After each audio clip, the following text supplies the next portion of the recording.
Sa isang liblib na nayon sa malayong lalawigan, may isang lugar na itinuturing na pinakamalapit sa impyerno.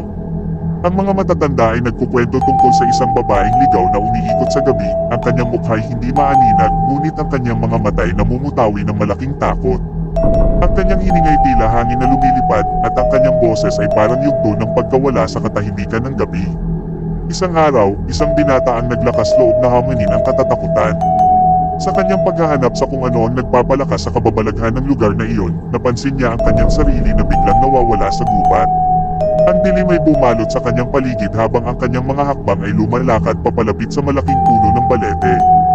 Hindi niya alam kung paano siya napadpad sa lugar na iyon, ngunit may isang boses na bumabalot sa kanyang paligid, tila nananakot at nanghahamon sa kanya. Sa kalagitnaan ng kadiliman, may narinig siyang isang mahinang panaghoy, tila naghahanap ng kanyang kaluluwa. Sa bawat paglipas ng oras, ang boses ay lumalakas at lumalapit. Hanggang sa pagtunog ng ikatlong kalabog ng kanyang puso, lumitaw ang babaeng ligaw sa harap niya.